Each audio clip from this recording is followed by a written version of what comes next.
le posizioni per te e assicuriamo che il tuo ritorno qui sarà la vita più serena e dignità sapremo creare dove fu schiavitù o tu che vai sperando di tornare porti la speranza di coloro che sono già partiti o partirà. La libertà è come un inno che si canta tutti insieme, un campo aperto al sole per maturare la nuova umanità.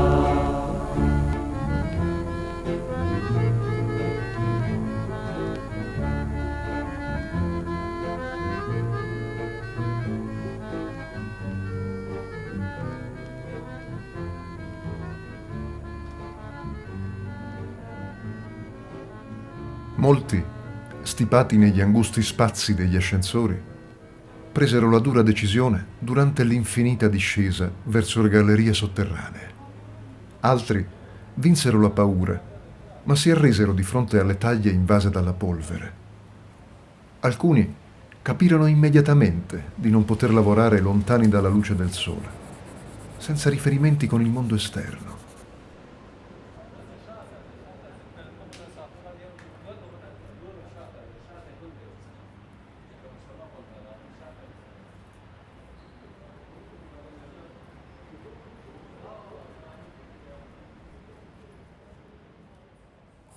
Di fatto, furono molti gli immigrati italiani che di fronte ai pozzi minerari rimasero letteralmente terrorizzati e si rifiutarono di lavorarci.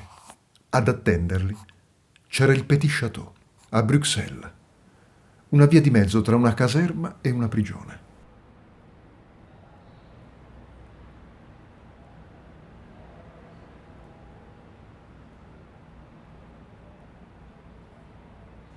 Mio padre è arrivato nel 1947 per appunto lavorare nella miniera presso Charleroi, ma ha deciso subito di non scendere nella miniera e quindi è stato portato al Petit Château. Il Petit Château serviva nell'ambito della politica di migrazione del Belgio, serviva diciamo come una specie di prigione per gli immigrati italiani che rifiutavano di scendere nella miniera in quel senso di onorare il loro contratto di lavoro e quindi queste persone venivano messe lì al Petit Château aspettando la formazione di un convoglio di ritorno al paese.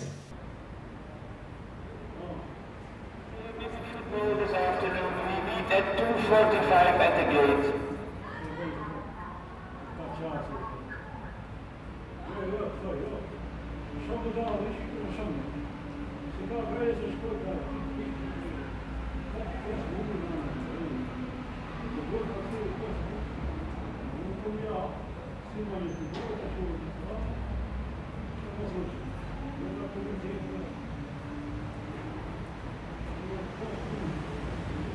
Nel caso di mio padre, quando è arrivato ha visto come funzionava, ha detto non posso lavorare lì dentro, torno a casa. Comunque non è mai tornato a casa perché nel frattempo la domanda di lavoro era così elevata anche in un altro reparto del settore dell'estrazione, le cave di pietre per esempio. Il suo contratto è stato in un certo modo applicato così e lui è andato a lavorare nelle cave di pietre fra Liegi e Charleroi, in un posto che si chiama Andenne, e quindi ha fatto la sua carriera in carriera, perché in francese si chiama la carriera. Era lo stesso tipo di lavoro, molto duro, molto pericoloso anche quello. Certo. Anche l'inquadramento contrattuale era più o meno Era uguale, lo stesso del perché faceva minatore. parte dello stesso settore dell'economia, il settore estrattivo, quindi carbone o pietre venivano coperte e quindi questi lavoratori potevano in un certo senso convertire, trasformare il contratto che veniva così onorato da loro.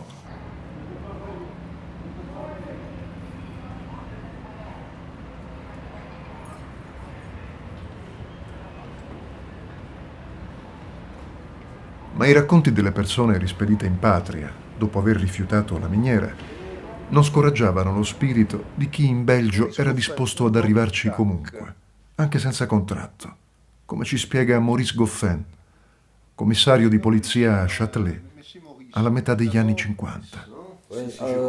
En 56, quand je suis entré à la police, il y avait des restrictions personnelles aussi.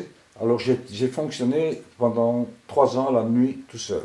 Le problème qu'il y avait, c'est que le premier qui arrivait avec un contrat, mais après, comme il savait qu'on demandait de la main-d'œuvre, on manquait de main-d'œuvre dans la mine, il invitait la famille à venir, et c'était vrai, directement, on leur faisait, une semaine après, il avait un contrat en ordre et compagnie pour travailler dans la mine. Donc, mais quand il arrivait avec un contrat, le charbonnage devait les prendre en charge. Donc en arrivant, il y avait un véhicule de charbonnage qui venait les chercher, qui les conduisait à l'endroit qui leur était réservé. Mais quand ils venaient sans contrat, il n'y avait personne qui les accueillait. Et parfois la famille allait attendre bien sûr à la gare, puis le train il avait 3, 4, 5 heures de retard. Qu'est-ce qui se passait? Ces gens-là arrivaient au bureau de police. Alors ces familles, là-bas, j'étais obligé pendant 3-4 ans de les loger, pratiquement au moins la nuit. Donc j'avais là-bas la réserve de la Croix-Rouge.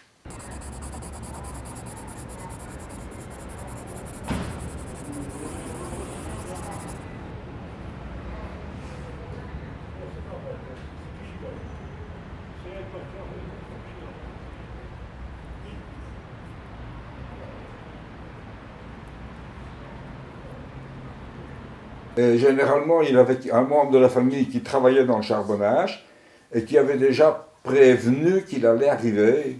Et alors, pour éviter les formalités qu'il fallait faire, parce qu'il fallait passer par les différents... Le charbonnage devait passer par les différents ministères et compagnie pour avoir un accord de contrat. Pour éviter ça, indirectement, les charbonnages les incitaient à venir. Enfin. Seulement, il y avait le problème que quand les charbonnages faisaient le contrat, ils faisaient le contrat à sa motte. Donc il n'était plus tenu de procurer un logement et compagnie à celui qui venait. Et là, ça a posé un problème.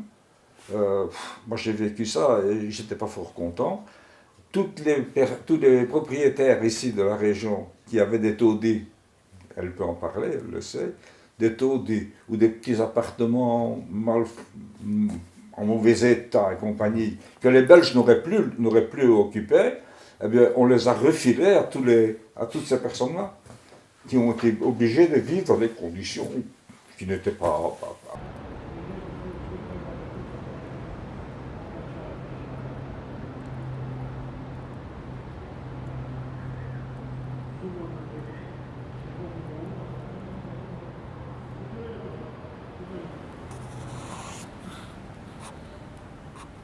L'autre problème qu'il y a eu, c'est qu'on, pour les Italiens qui sont venus après la guerre, on ne savait pas avoir l'aide des Italiens qui étaient venus avant la guerre. Ils ne voulaient pas s'occuper des Italiens qui étaient venus après la guerre. Ils ont resté avec Mussolini, qu'il aille demander à Mussolini de s'occuper. Ah voilà, c'est ça donc. Il y avait un réfectoire. Hein.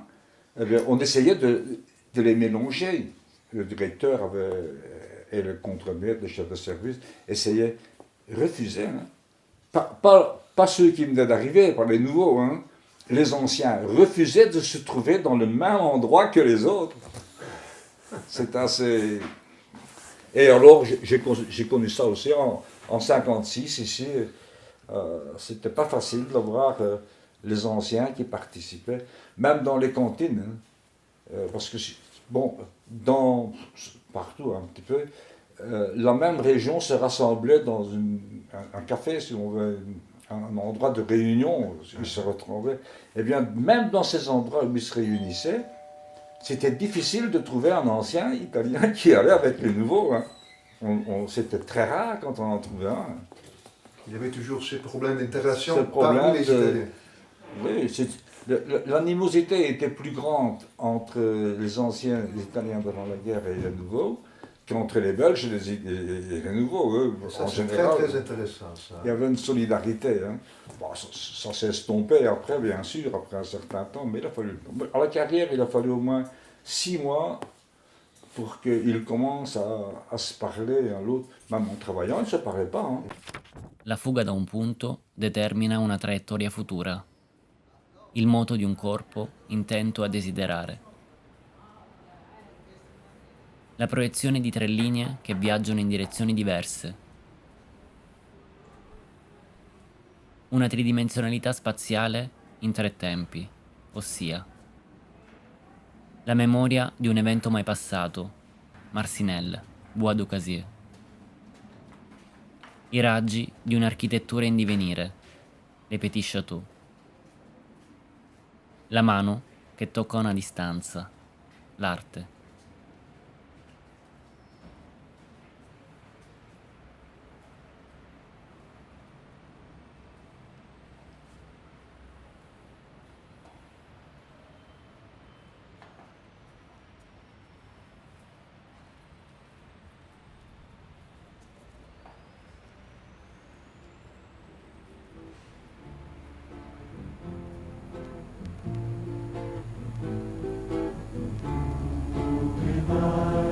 del mondo a lavorare, ricorda quanti stanno ad aspettare, noi difendiamo le posizioni per te e assicuriamo che al tuo ritorno qui sarà la vita più serena e dignità, sapremo creare dove fu schiavitù, o tu che vai sperando di tornare, tu porti la speranza di coloro che sono già partiti o partiranno, la libertà è come